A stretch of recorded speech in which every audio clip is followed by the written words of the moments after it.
Donc, ce dont je veux discuter avec vous aujourd'hui, ce sont certaines des choses que nous pouvons faire sous forme de pré-mortem.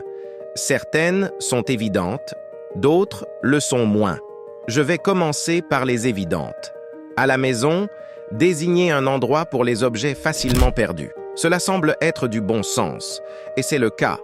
Mais il y a beaucoup de science pour le soutenir, basée sur le fonctionnement de notre mémoire spatiale. Il y a une structure dans le cerveau appelée l'hippocampe, qui a évolué sur des dizaines de milliers d'années pour suivre les emplacements de choses importantes, où se trouve le puits, où trouver du poisson, ce bosquet d'arbres fruitiers, où vivent les tribus amies et ennemies.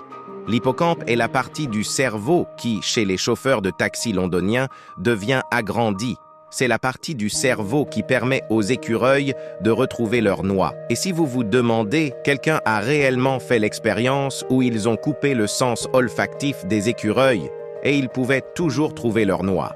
Ils n'utilisaient pas l'odorat, ils utilisaient l'hippocampe, ce mécanisme exquisément évolué dans le cerveau pour trouver des choses. Mais c'est vraiment bon, pas tellement pour les choses qui se déplacent. C'est pourquoi nous perdons nos clés de voiture, nos lunettes de lecture et nos passeports. Alors, à la maison, désignez un endroit pour vos clés. Un crochet près de la porte, peut-être un bol décoratif. Pour votre passeport, un tiroir particulier. Pour vos lunettes de lecture, une table particulière. Si vous désignez un endroit et que vous êtes scrupuleux à ce sujet, vos affaires seront toujours là quand vous les chercherez. Et pour les voyages, prenez une photo avec votre téléphone portable de vos cartes de crédit, de votre permis de conduire, de votre passeport et envoyez-la vous-même pour qu'elle soit dans le cloud. Si ces choses sont perdues ou volées, vous pouvez faciliter leur remplacement. Ce sont des choses assez évidentes.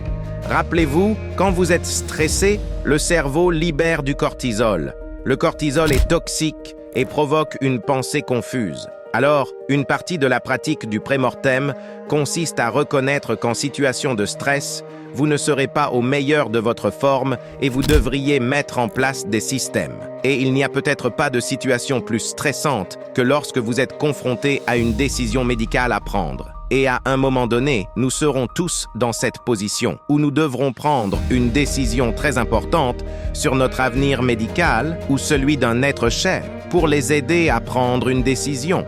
Donc, je veux en parler et je vais parler d'une condition médicale très particulière. Mais cela sert de proxy pour toutes sortes de prises de décisions médicales et en effet pour les prises de décisions financières et sociales, tout type de décision qui bénéficierait d'une évaluation rationnelle des faits. Supposons que vous alliez chez votre médecin et que le médecin dise « Je viens de recevoir vos analyses de laboratoire, votre cholestérol est un peu élevé. » Maintenant, vous savez tous que le cholestérol élevé est associé à un risque accru de maladies cardiovasculaires, d'infarctus, d'accident vasculaire cérébral. Et donc, vous pensez que d'avoir un taux de cholestérol élevé n'est pas la meilleure chose. Et le médecin dit « Vous savez, j'aimerais vous donner un médicament qui vous aidera. Un médicament qui vous aidera à baisser votre cholestérol. Une statine. » Et vous avez probablement entendu parler des statines. Vous savez qu'elles font partie des médicaments les plus largement prescrits dans le monde aujourd'hui. Connaissez probablement même des personnes qui les prennent. Et donc vous pensez, ouais, donnez-moi la statine. Mais il y a une question que vous devriez poser à ce stade. Une statistique que la plupart des médecins n'aiment pas aborder. Et les sociétés pharmaceutiques encore moins. C'est le nombre nécessaire pour traiter. Qu'est-ce que c'est, le NNT? C'est le nombre de personnes qui doivent prendre un médicament ou subir une chirurgie ou toute procédure médicale avant qu'une personne ne soit aidée. Et vous pensez, quelle statistique folle est-ce là? Le nombre devrait être 1. Mon médecin ne me prescrirait pas quelque chose qui ne m'aiderait pas. Mais en réalité, la pratique médicale ne fonctionne pas de cette façon. Et ce n'est pas la faute du médecin. Si c'est la faute de quelqu'un, c'est la faute de scientifiques comme moi. Nous n'avons pas assez bien compris les mécanismes sous-jacents.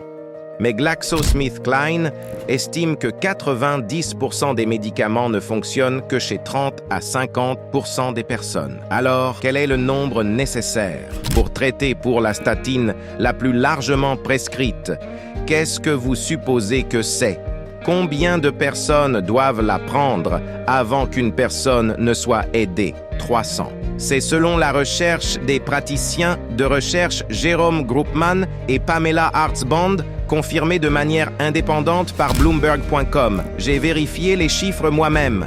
300 personnes doivent prendre le médicament pendant 1 an avant qu'un infarctus, un accident vasculaire cérébral ou tout autre événement indésirable ne soit prévenu. Maintenant, vous pensez probablement, eh bien, d'accord, une chance sur 300 de réduire mon cholestérol. Pourquoi pas, docteur?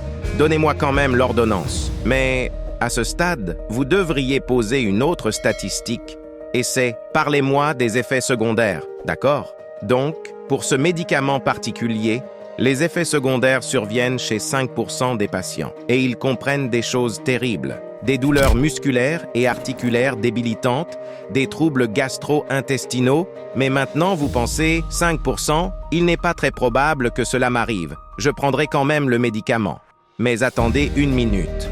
Souvenez-vous que sous stress, vous ne pensez pas clairement. Donc pensez à la façon dont vous allez travailler cela à l'avance pour ne pas avoir à fabriquer la chaîne de raisonnement sur place. 300 personnes prennent le médicament. D'accord? Une personne est aidée, 5% de ces 300 ont des effets secondaires, c'est-à-dire 15 personnes. Vous avez 15 fois plus de chances d'être blessé par le médicament que d'être aidé par le médicament. Maintenant, je ne dis pas si vous devriez prendre la statine ou pas. Je dis simplement que vous devriez avoir cette conversation avec votre médecin. L'éthique médicale l'exige. C'est une partie du principe du consentement éclairé. Vous avez le droit d'avoir accès à ce genre d'informations pour commencer la conversation sur le fait de vouloir prendre ou non les risques. Maintenant, vous pourriez penser que j'ai sorti ce chiffre de nulle part pour choquer, mais en fait, il est plutôt typique, ce nombre nécessaire pour traiter. Pour la chirurgie la plus largement pratiquée sur les hommes de plus de 50 ans, l'ablation de la prostate pour le cancer, le nombre nécessaire pour traiter est de 49. C'est vrai, 49 opérations sont réalisées pour chaque personne aidée, et les effets secondaires dans ce cas surviennent chez 50% des patients. Ils comprennent l'impuissance, la dysfonction érectile, l'incontinence urinaire, la déchirure rectale, l'incontinence fécale. Et si vous avez de la chance et que vous faites partie des 50% qui ont cela ne durera que pendant 1 an ou 2. Alors, l'idée du prémortem est de réfléchir à l'avance aux questions que vous pourriez poser qui feront avancer la conversation. Vous ne voulez pas avoir à tout fabriquer sur place. Et vous voulez aussi réfléchir à des choses comme la qualité de vie, parce que vous avez souvent le choix. Voulez-vous une vie plus courte, sans douleur, ou une vie plus longue qui pourrait avoir beaucoup de douleur vers la fin? Ce sont des choses à discuter et à réfléchir maintenant avec votre famille et vos proches. Vous pourriez changer d'avis dans l'effervescence du moment, mais au moins vous êtes entraîné à ce genre de réflexion. Rappelez-vous, notre cerveau, sous stress, libère du cortisol, et l'une des choses qui se produit à ce moment-là, c'est qu'un tas de systèmes s'arrêtent. Il y a une raison évolutive à cela. Face à un prédateur, vous n'avez pas besoin de votre système digestif ou de votre libido ou de votre système immunitaire, car si votre corps dépense du métabolisme pour ces choses et que vous ne réagissez pas rapidement, vous pourriez devenir le déjeuner du lion. Et alors, aucune de ces choses ne compte.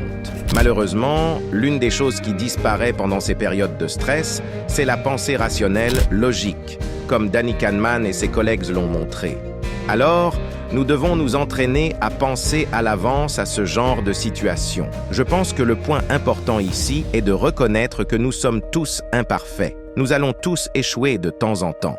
L'idée est de réfléchir à l'avance à ce que pourraient être ces échecs, de mettre en place des systèmes qui aideront à minimiser les dommages ou à empêcher les choses mauvaises de se produire en premier lieu. Revenons à cette nuit enneigée à Montréal. Quand je suis rentré de mon voyage, j'ai demandé à mon entrepreneur d'installer un cadenas à côté de la porte avec une clé pour la porte d'entrée, une combinaison facile à retenir.